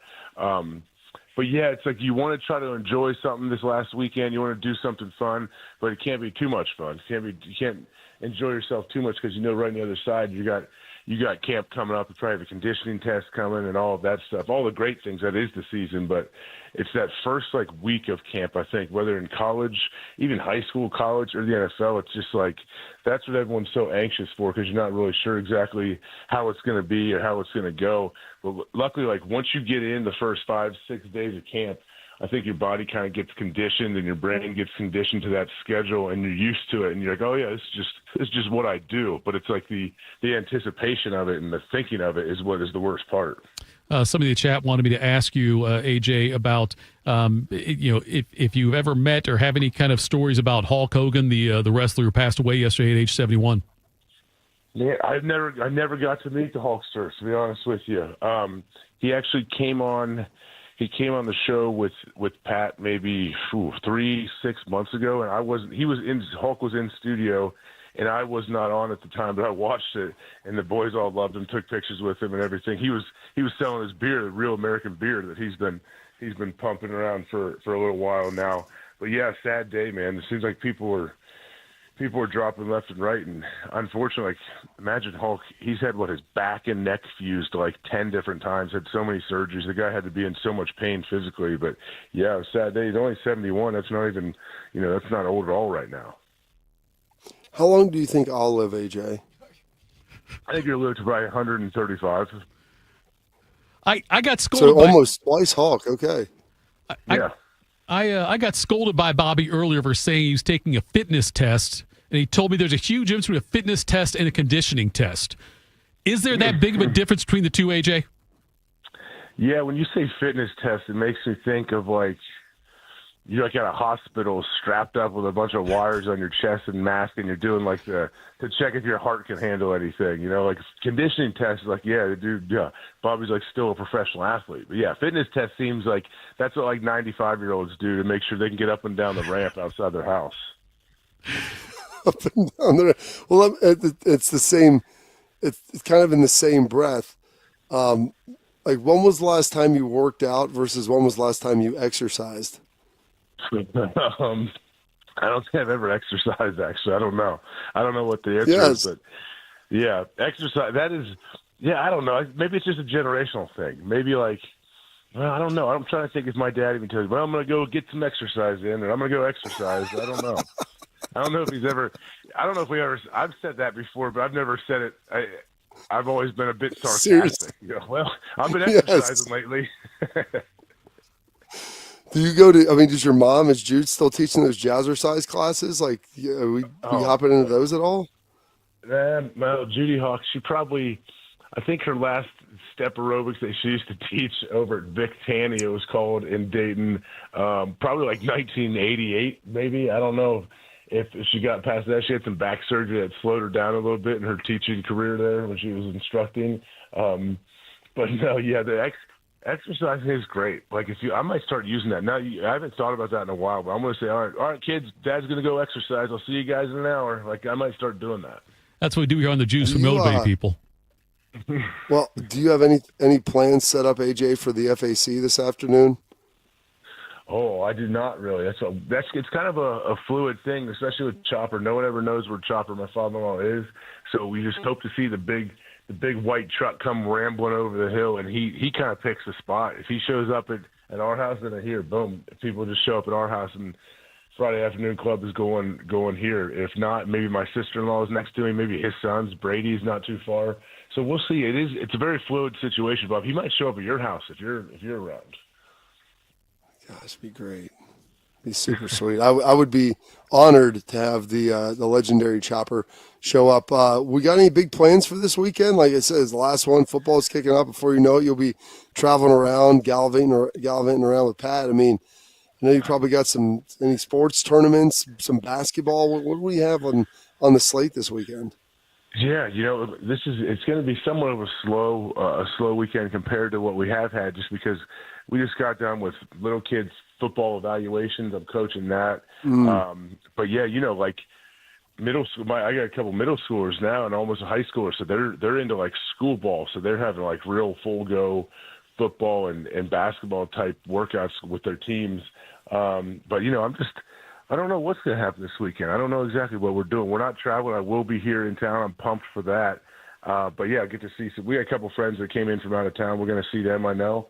But I don't know, Bob. This is good because you kind of remind me or get me like thinking about what we are doing this weekend, because I'm just like a lot of times I'm just in the moment, just here and like, okay, what's next? What are we doing? So it's going to be fun though. Either way, this is a great time of year because it's true. Yeah, football is starting, but even though there's not a game like really soon, like it is an optimistic time because we know football is right around the corner and it's going to be an awesome 6 months or so. We get to watch some great football in high school, college, NFL, every level. A week from today, AJ, Bobby's going to do his fitness/conditioning test out at Ohio State after we out there for the practice. Any tips for him to get ready for that? No, I mean, he's crazy in a great way. It's an awesome thing. I'm glad Bob does it. But just the fact that he can still do it is mind blowing. But it shows you your mind's a very powerful thing. Bob tells himself, and I think he thrives on that energy of people thinking he can't get it done. So I respect it. I get it. I understand it. I would never run it with him, but I'd stand there and watch maybe time him. But are you going to live stream it? Someone should be streaming this thing. We should be able to watch everywhere. I was thinking about this, AJ, for content. Maybe I'll run alongside him. And we'll do that live. Gosh. Why not? Maybe a golf cart next to him. Something like that. Yes. I mean, yeah, I'd probably. This is Joe Burrow. I might need that. I'm just saying that if we did that, Bobby, we want to create content. That might be good content. Well, I've got Schlegs, AJ. He's going to be running the clock for me, so he'll be there, calling out the times and hyping me up. And I'm debating. Last year, I ran it with one AirPod in, so I could hear some music. And then I could also hear Beam call at the times. I was trying to debate. Schlegs wants to play The Last of the Mohicans over and over again, just on a Bluetooth speaker, just right there at the end of my. And if that's what he wants to do, if it gets him hype, I said I'm good with that. I'm all in. I play The Last of the Mohicans soundtrack all the time in my car with my kids. I love that. So yeah, what a beautiful soundtrack. I think that's the one, Bob.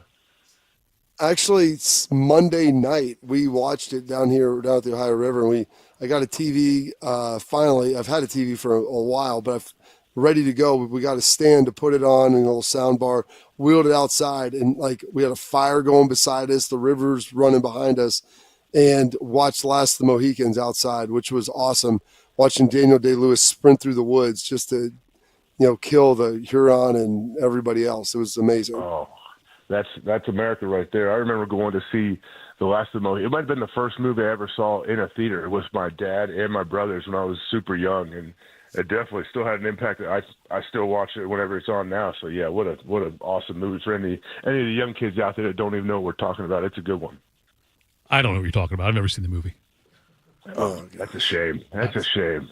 I've missed a couple of movies, AJ. It's been well documented. I get it. This is one of them, though. I think that you'd probably be like, okay, I get it. I understand what the hype is all about.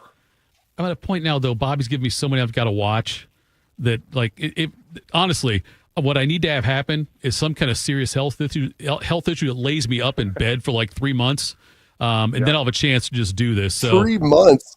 I mean, if you're in bed for Bobby blast your legs with a baseball bat or something, then he'll all of a sudden you're going to have to watch those movies he wants you to watch. It might be 3 months, Bob. If I try to run with you on Friday next week, it might be a 3 month thing.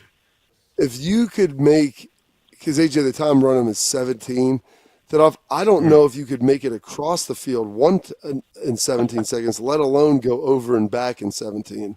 Over and back in 17 seconds? How long is the field? 53 yards wide. Yeah. 17 seconds. That might be tough. I could probably do 40 of it in 17 seconds. How about 53? Get a scooter. Get a scooter and run right and be right next to him on that. I need those shoes that have wheels on them on the back or something. You know, like you see kids wear it's on sometimes. Field turf. That is not the kids. Listen to you, the kids' way. You're remarkable. Do they make them the size 14? Because that's what I need. Do they have like 14 wheelie shoes? I could use that. You don't wear 14s. Yes, I do.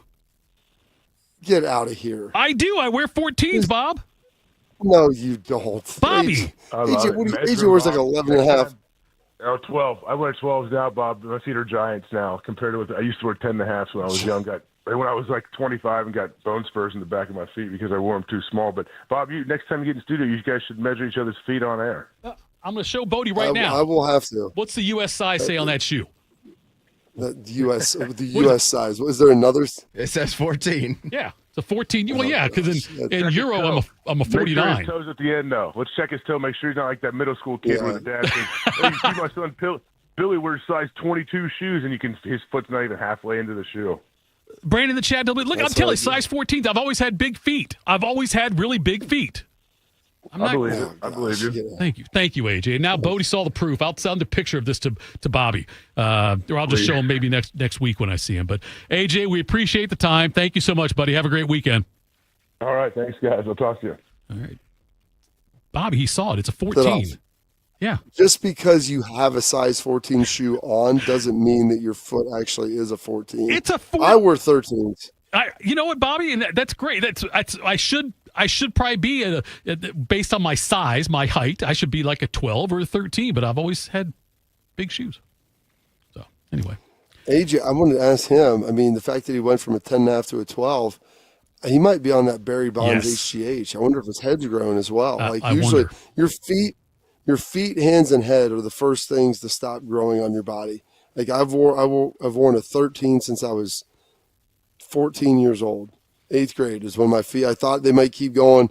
I got a size 14 one time, and then I never really grew into them. So I wore them a little bit, but not nearly as much as I should have.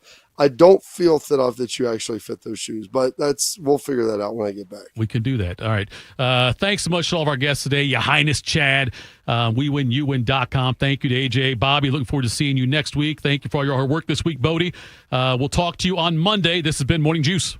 Bobby Carpenter here with Riverside Bank of Dublin Sports Money Report. In sports, it's always a good idea to be working on your fundamentals. Off-season, during the season, it doesn't matter. The ones who drill the fundamentals are the ones who consistently win. The same holds true when you're running a business. Chuck Moore, CEO, and Travis Sanders, president of Riverside Bank of Dublin, know banking fundamentals can make all the difference. Thanks, Bobby. There's no substitute for doing the right thing, and often the hard thing in business. Managing the books, cash flow, and sales tracking is as important as producing the product. The business cannot succeed without good fiscal management. Thanks, Chuck.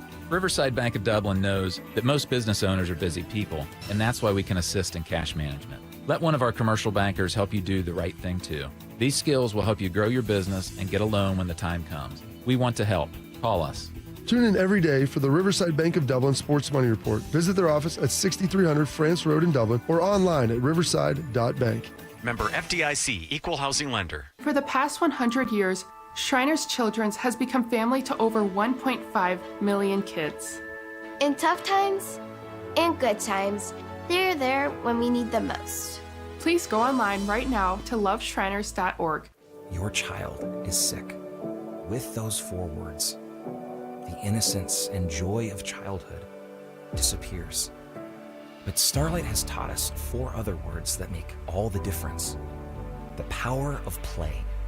Happy kids heal faster.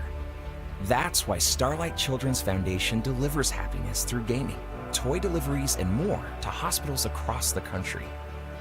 Learn more at starlight.org. Your child's oral health milestones matter. By age 1, see a pediatric dentist to establish good oral health habits. At 7, see an orthodontist to check your child's bite, teeth, and jaws. Around 15, visit an oral and maxillofacial surgeon to have your child's wisdom teeth examined. Remember, milestones met, healthy teeth set. Visit milestonesmet.org. Hi, I'm Kim Holderness. And I'm Penn Holderness. You don't have to have an amazing race to the doctor, but you should make time for routine cancer screenings. I schedule my mammogram and other cancer screenings around my birthday and then treat myself to lunch. I do too, because, of course, everyone likes lunch. The C word can be scary, but routine screenings can detect cancer before symptoms appear. And early detection equals better outcomes. Go to preventcancer.org to find out which cancer screenings you need. What would it take for my child to only miss half a day of school for treatment? What would it take to fund a cure for childhood cancer? It would take all of us to come together to support the research. Join us.